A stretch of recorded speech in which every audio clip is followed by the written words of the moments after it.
Полицијата се уште трага по возачот на шлеперот кој вчера се обиде да криумчари мигранти, но излета од автопатот кај клучката за селото Марвинци. Тој веднаш по незгодата побегнал од местото, оставајќи го камионот со скопски таблички регистриран на име на фирма и 49 мигранти од Сирија, повеќето од нив со лесни повреди, веднаш до автопатот каде биле затекнати од полициските патроли.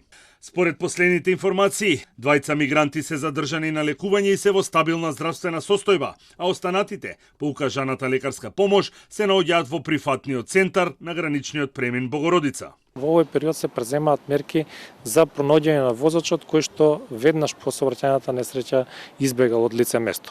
Но имаме одредени создаднија кои што ќе ни помогнат за лоцирање, односно за пронаоѓање на ова лице. Балканската рута на мигрантите кои се обидуваат да стигнат до државите од Европската унија е жива и фреквентна, особено во летните периоди. Според официјалните податоци на МВР, во првите 7 месеци од годината, бројката на откриени мигранти кои илегално сакале да влезат во државата е речиси идентична со бројката за истиот период минатата година. Најпорозна е јужната граница од каде што мигрантите влегуваат, а потоа е северната со Србија, од каде тие го продолжуваат патот кон западноевропските држави. Споредено со минатата година можам да кажам дека е ист бројот на обиди за илегално преминување, односно имаме мало намалување, значи околу 11.500 обиди за илегален влез во државата. Најголем број се од Пакистан, Сирија, Авганистан.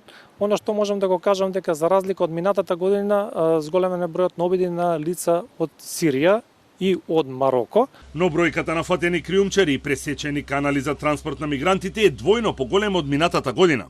Во 53 случаи уапсени се 63 криумчари на мигранти, како и 774 лица, нивни жртви кои платиле за да бидат префрлени од јужната до северната граница.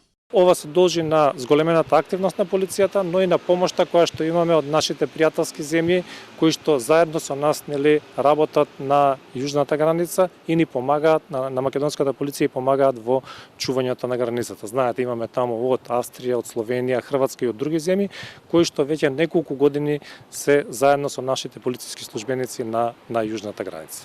Проценките на МВР, но и на европските безбедносни служби се дека до крајот на годинава нема да има нов мигрантски бран или зголемување на бројката на лица кои ја користат Балканската рута за да стигнат до Европската унија.